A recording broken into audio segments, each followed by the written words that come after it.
In this episode, things get hairy as Luke participates in a catastrophic duel.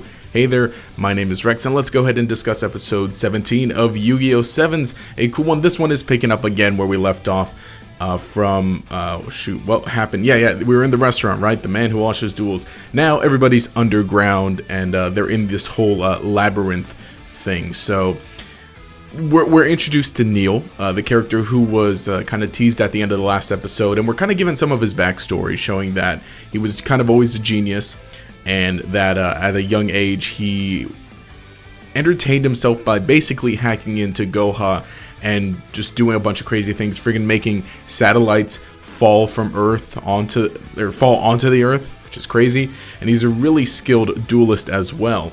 And after winning a tournament, he's scouted by Goha and basically put in charge of, it seems like, maybe the computer systems or something along those lines. They basically give him this entire network that connects everything, supposedly, that seemingly connects everything in Goha. So that's pretty interesting there.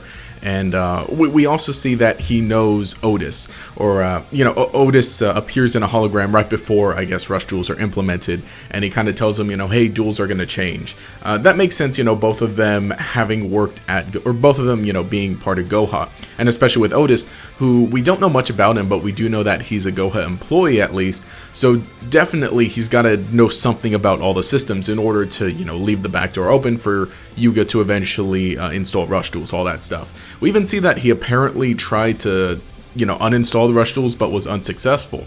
So, however skilled he is, it's seeming like, whatever Otis did, Otis is more skilled than him. So, interesting. And we see that, he's basically got a target on Yuga ever since the whole, because, the whole thing that happened with Roa and Otis appearing there and basically pointing out Yuga, saying, hey, you can become the king of duels, because, that basically, everything that happens, or at least a good amount of things that happens, is shared online with the internet, that helped start rush duels, and especially the concert with Roa. So it's kind of interesting to see all that's tying together. And so now it kind of starts this this next set, probably an arc, probably, I guess, the Providence arc, because that's what this whole area is, the Neil's Providence. So he shows up to our heroes and he tells them, hey, I got Kaizo here, your data here, you're going to face a bunch of duelists. If you lose 6 times, I think he said, I'm going to delete your accounts, basically. It's a funny threat, but I mean, he can obviously do it, delete your dueling accounts.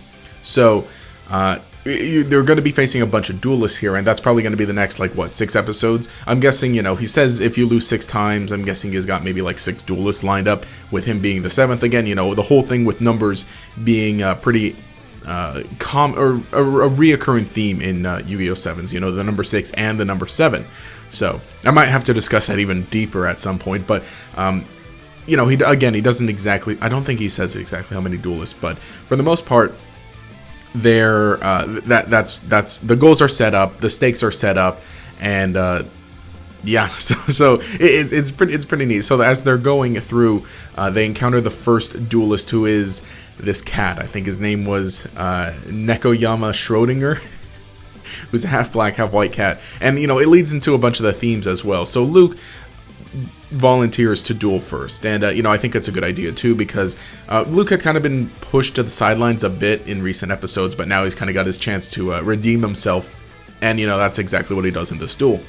And especially due to the fact that Schrodinger has this whole... it is real interesting. So Schrodinger is using cats, and he uses a lot of cards that are basically luck cards. One thing neat, though, the monsters that he summons are references to other dragons. He summons a white cat and a black cat, and it's a blue eyes white cat or black eyes white cat and a red eyes black cat. So that's pretty neat. And we set some cards. So Luke is able to bring out Draggers pretty quickly in this duel, and he attempts to attack, but the card that Schrodinger has, it's not necessarily Fairy Box, but it's along those lines. It's a one-use trap card, and when an attack is declared, Luke has to send the top card of his deck to the graveyard and guess it, or does he draw it? Regardless, he has to guess the top card of his deck along those lines, whether it's a monster, a spell, or trap. I think it is, he sends it to the graveyard. And if he guesses wrong, attack's negated, takes 300 damage. So this whole theme of, Schrodinger, and a not so subtle reference obviously to the thought experiment of Schrodinger's cat, of a cat potentially being both alive and dead at the same time. So he brings that to the table, basically saying, oh, especially with all the luck cards, it could be a monster, it could be a spell, it could be a trap. This duel has a lot of possibilities. You could win, you could lose. And all of that, I think, is unfortunately the perfect storm to get to Luke, in terms of him just really being unsure of what's going to happen for him in the future, in terms of, how things are going to go with him being the Duel King. Because, especially, we saw way back a few episodes ago when Otis basically told Yuga, or handpicked Yuga, I guess, to, possibly be the Duel King. Luke's goal, or Luke's desire to be the Duel King, it seems like had been challenged. So now especially he's really been thinking about that. And one odd thing that he's really wondering is, he's thinking, oh, when Yuga becomes the Duel King, will he give the throne to me? And he's, really worried. And again, with this whole duel just focusing on possibilities, his mind is just run amok, basically, and he unfortunately is unable to guess the cards off the top of his decks in order to attack appropriately. So he basically just whiffs his turn and takes some damage. So then Schrodinger's turn, the onslaught continues, and he summons yet another reference, an Odd Eyes cat, which takes some tributes. So now he's got like 3 cats on the field, which is pretty funny. And again, there's another chance related card that would allow him to attack directly, and he's able to. So Luke is like just basically getting beaten, and both in the duel and I guess mentally as well, just with everything going on. Now the interesting thing though is Gakuto basically says, hey Luke, you can do it, just listen to what Yuga has to say. And it's funny too how they all expect it with like the last episode or 2 episodes ago, how I was saying that everybody just kind of expects Yuga to pull through. They really believe in him, and then on top of that they're like, hey Yuga, give the speech, give the motivational speech. And what Yuga says along the lines, and it's also good because Luke also kind of addresses Yuga. He comes out and tells him basically what he wants or his concerns, and he says, hey, when you become Duel King, will you give the throne to me? And Yuga says something along the lines of, if it's for a friend, anything, but no way. And it's a funny little shock too. But then Yuga says, there are a lot of possibilities, kind of spinning what Schrodinger had been saying this whole duel. And he says, there's even a possibility that you could become the Duel King. And then, that's basically exactly what Luke needed to hear. And in a sense, it's kind of like, well, how Otis had come and basically said, hey, Yuga, you can become the Duel King. So now Yuga, who had been basically picked by Otis, is now then saying kind of basically the same thing to Luke. And that's exactly what he needed to hear to get his groove back, to get, the reignited and everything. And so I think that's, a real nice thing to do. And especially, like I said, Luke had kind of been pushed aside in a few episodes. And basically watching Yuga become, or getting closer to a goal, or picking a goal, basically deciding to be the Duel King.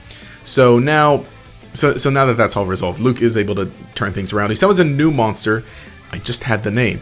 It is Thrust Dragon something. Thrust Dragon. We'll call it Thrust Dragon. But it's this power tool dragon looking dude, which allows him to stack the deck. And so that basically eliminates the threat of the fairy box, like Lost Cat. That's what the trap card was called, Lost Cat. And on top of that, Schrodinger is able to recycle it the last turn. So now he's able to get everything back, and he's able to win. And it's a nice duel as well. And like I said, I think it's good for Luke. Good to finally have a Luke episode again. And it was also good, like, coming off of the last one, which they're basically working towards, like, resolving the relationship between Luke and Roman, which, that was basically taken care of last episode. Now it's Luke's internal struggle that we focus on in this episode, and I think it was great overall. The interesting thing, though, the big stinger at the end, is that Neil basically just elevators them out, boots them out, brings them back to the surface, and he basically says, yeah, let's pick this up later. So he can do that, and that's odd. So now they're probably going to be coming back, in the next episode. Obviously, they got to keep going deeper, but it is interesting that they're taking kind of a break. And from the previews, we're seeing that Roa is going to be in the next episode. So I guess Roa is going to join them. I'm hoping Mimi sticks around. Maybe possibly to get them back into the restaurant, to go back into the into the lower parts of it. So hopefully. but it's seeming like we're gonna get some interesting things going forward. But I'm liking it. You know, the last episode it kind of started the last 2 episodes they were kind of setting things up, but it seems like now we've got some concrete things going on. We've got Neil as kind of like a main antagonist for this next portion, and it's set up, you know, it's established, hey, there are going to be a bunch of duelists that you got to defeat. Get to me. I'll give you back Kaizo. So I'm really liking that. But let me know what you think in the comments below. Did you enjoy this episode? What would you like to see going forward? Like I said, next episode is going to have Roa again, so that'll be pretty interesting to see how he plays off the other characters. If you enjoyed the content, remember to leave a like and subscribe to show your support. You can enable notifications by clicking that bell icon next to the subscribe button. This will make sure you see each new video as it comes out. Anyway, this has been Rex. Have a nice day.